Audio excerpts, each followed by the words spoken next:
I'd like to welcome everybody to our last session today. We have two great speakers to conclude, continuing on the theme of immune cell state. We have Tomas Helikar from University of Nebraska-Lincoln, and then we're going to hear about cancer therapies with with digital twins from Tom Yankelov. Thank you so much. Thank you, Ellen, for helping us behind the scenes to put this conference together. Really appreciate it. It wouldn't have happened without your help. Thank you. So it's my pleasure to talk about the research that our group has been doing, building a mechanistic AI multiscale modeling infrastructure for immune digital twins. So our interest is in understanding the immune system and the immune system health, and we know it has to be very balanced. It can't overreact. It can't also underreact. It could lead to cancer and infection and so forth. And Dr. Tsang just did a huge favor to me in terms of spending 30 minutes plus discussing the heterogeneity that we see in immune system status across different individuals and also across their lifespan.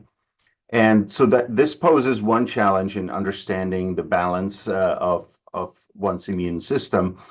And a second level of complexity is the actual complexity behind the immune system. At the cellular level, the immune system, proper immune response is relying on a complex, nonlinear, dynamic network of cells communicating with each other through the release of various cytokines and chemokines and so forth.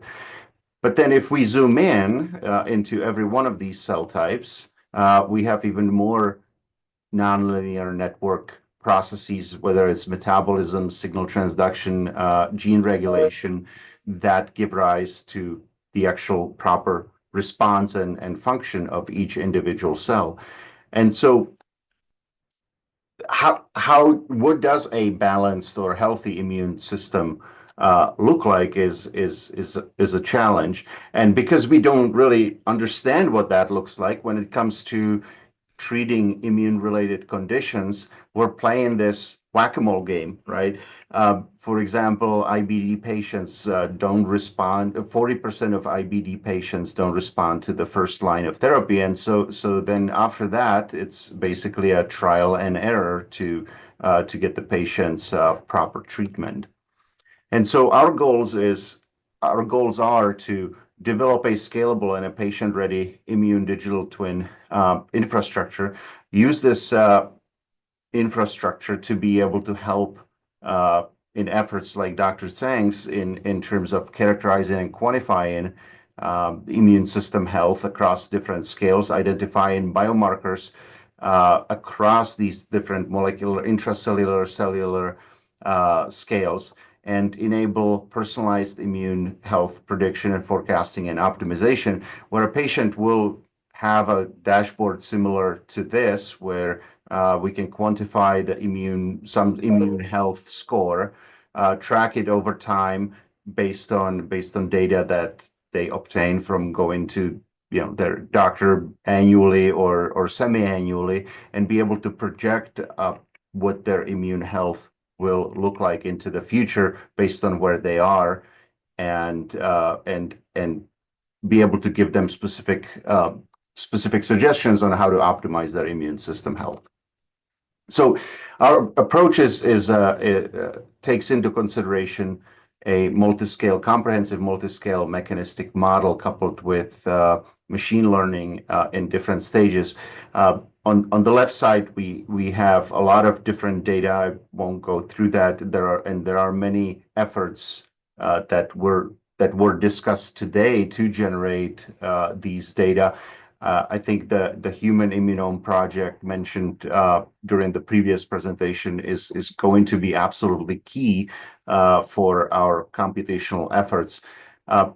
We will focus here for a second on the middle part of this slide that describes the levels, the multiscale levels that we're developing. And throughout this presentation, I will walk you through kind of where we are and our approach to this infrastructure. So we're modeling at the intracellular level. We're building models of genome scale level metabolism, very comprehensive signal transduction and gene regulatory networks that then give rise to the behavior of the individual immune cells that span different compartments and to the physiology of the human, and then using machine learning to contextualize the models to different diseases and also to personalize them to individuals. So the first step was for us to define the scope of this model, and so we wanted to build a model at the cellular level that provides us with a blueprint and the roadmap towards developing this immune digital twin. And so here is the network diagram of this model. It contains 35 major immune cell types, tens of different cytokines. The model has over 1,400 interactions, over 120 components. This model was built manually by creating hundreds of papers. This immune system model is able to simulate the immune response to 9 different pathogens, as well as under 2 different disease conditions, type 1 diabetes and also solid organ transplant. So you can simulate different sort of baseline of one's immune system status and look at the variation in terms of how that immune system status will result in a proper or not sufficient or insufficient response to any of these pathogens. You can then, take this model, you can simulate the immune response to any of these pathogens I mentioned. This also becomes part of our validation of this model, because for many of these pathogens, we know what a proper immune response looks like. And so then you can cross-check that, look at the activity levels of the individual cells or cytokines under each of these insults. What you can also do, which is harder to do in practice and find studies for, is look at co-infections. There are some data for co-infections, but with the model, you can simulate any possible combination of co-infections. And because it is a dynamical model, evolves over time, you can also run simulations and study how the order of these co-infections, whether it matters or doesn't matter. I won't go into the details of these simulations, but I do want to mention then, here is an example of how we're building a machine learning capacity into our infrastructure. And coupling mechanistic models with machine learning. So we have developed this machine learning pipeline that basically allows us to take the mechanistic model with the 1,400 plus interactions. And I mentioned earlier, some of the parameters of this model include are parameters related to varying the baseline of the immune system status for a patient. So we can generate a virtual population of thousands of different patients with different strength or different baselines of their immune system. And here we simulated, you can see here a dose response curve to see the relationship between the baseline immune system status and the ability of that immune response to properly clear influenza infection.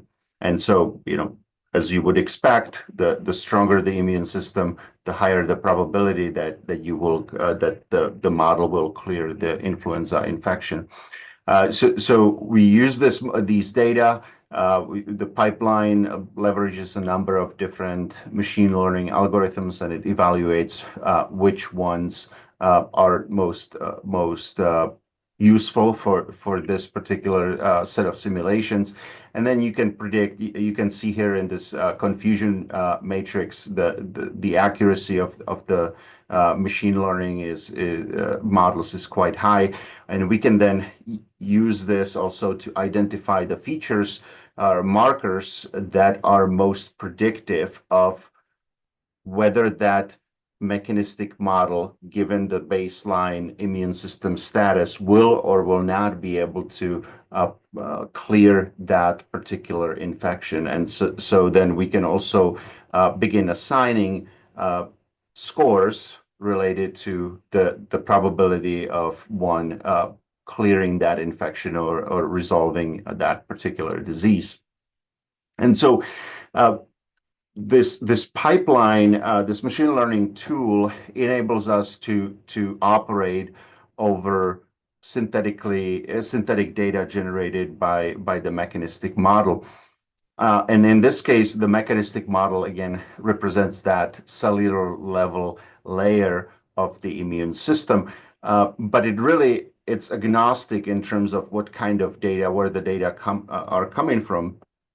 And so now, as we develop this multiscale model of the immune system, we'll be able to plug that into the machine learning pipeline. And so that takes me to the next step, which is to add that multiscale layer. And so in step 2 of our roadmap here, we have developed detailed, manually curated mechanistic network models of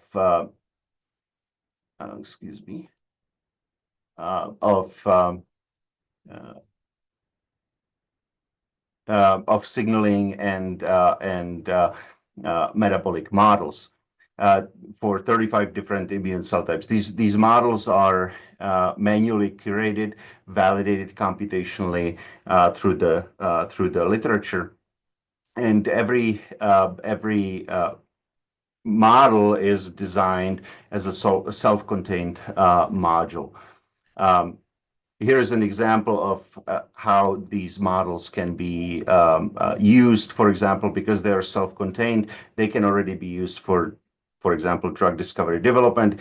Here we use the mechanistic models of T-cell metabolism to identify potential drugs that could be repurposed across different autoimmune disorders. Also, another opportunity with the rise of AI and large language models, one of our goals has been to make these models accessible, and as I mentioned before, is to build infrastructure that is patient ready. And with large language models, we sort of get tools now that allow us to interrogate and synthesize knowledge and information in a much faster and more accessible way. And so we developed a tool called Mechanistic, which is a set of large language models that work in synchrony together.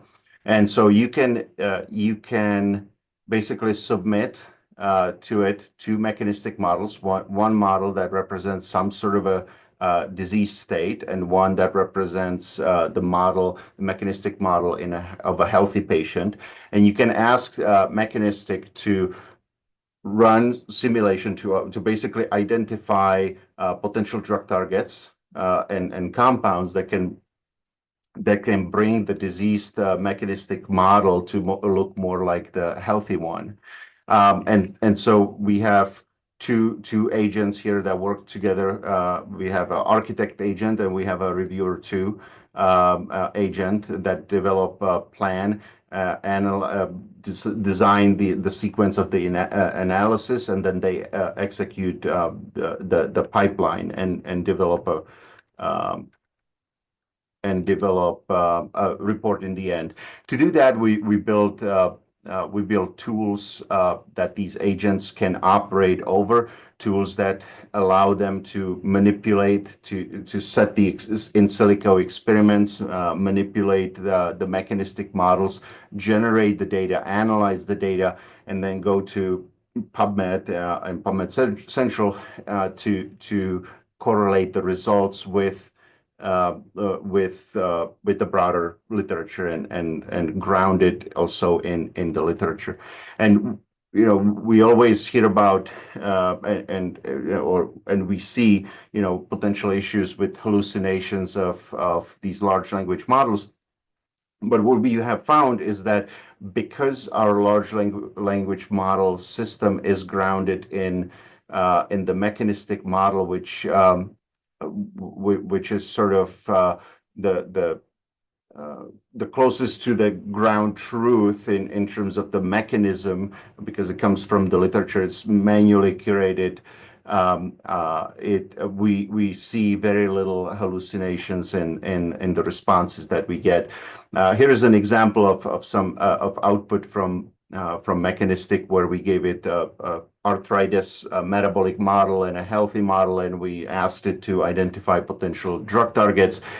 It identified that there is a substantial difference in the metabolism of the arthritis patient, in the fatty acid synthesis, as well as the citric acid cycle. It identified on its own that it was most likely arthritis. We didn't tell it what disease it was. It also identified a very reasonable drug target, and that it reasoned over in the final report as well. Our third step is to how much time do I have, Ellen? Or James? Sorry, hold on. 5 minutes, but we started a few minutes late. Okay, thank you. So the third step is to integrate these different scales of biological organization and these different models that represent different scales of biological organization. For that purpose, we have developed a multiscale Python framework that allows us to do exactly that. I won't go into the details of that, but one of the major challenges we've had to solve is how do you mathematically and computationally couple methods that are very different. For example, we're modeling metabolism with constraint-based models. We use logical models for signaling, agent-based models. So you've got ODEs. How do you mathematically and computationally couple these together? And then, of course, we have all the other challenges that were mentioned by James and others previously. How do we make the models talk to each other through interfaces that can be generalized? So in the last step, we're working towards personalizing these models, and this is an abstract again diagram. This is where we have the most gaps to fill. But the idea is that through this mechanistic model, through the simulations, the machine learning pipeline that I had mentioned before, we can identify the predictive multiscale markers that are most predictive of immune system health, and from those identify a minimum set of clinical tests that can be applied today, and hopefully all from just drawing blood. Identifying different proxies for that we were discussing earlier for the immune system status across different organs. But there are many questions that have to be answered. How much personalization, for example, do we need to have to achieve useful personalization? How much data do we need to achieve such personalization? Do we need data from a patient every 6 months, every 3 months? How often and then do we need how many layers of data do we need to initialize that first personalized model? Do we need their our single cell RNA-seq proteome, CyTOF readoffs? What is how much data do we need to generate to personalize an accurate model? As part of our work, we're also developing software infrastructure. I'm running out of time, so I won't talk about the details. Cellcollective.org is our software that is the building block of making immune digital twin infrastructure happen. These are some of the principles behind the technology, is to make it accessible, not limited to computational biologists, the collaboration to enable co-building the individual models, making the immune digital twin possible. Also, mechanism is a huge component, being able to see through these models, make them open boxes, and also being able to reproduce and reuse the different components. So you can see the technology at cellcollective.org. It also has hundreds of models that can serve as potential submodels for immune digital and other digital twins to support different types of modeling approaches. The models are fully transparent and annotated in the platform. With this, I will conclude and say thank you to the amazing team that we have, from software engineers to wet lab research, and of course the funding sources to make this happen. And I'll also have a shameless plug for myself that we're currently hiring. And so if anybody's interested in any of these positions, please feel free to email me and I'll take any questions.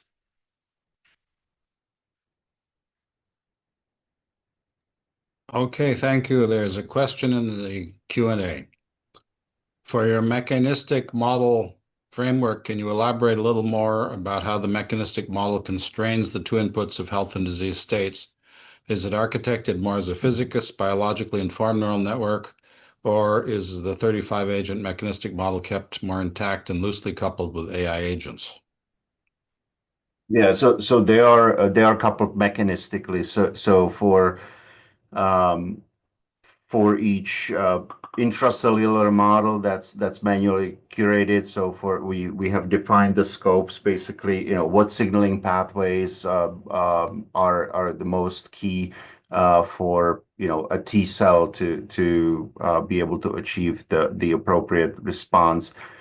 So those are all manually assembled, and then at the agent-based level, again corresponding to the major features and functionalities of the cells, with T cells that would be cytokine sensing, cytokine production, migration, dendritic cell to T cell contact, and things of that sort that are described mathematically in one way or another.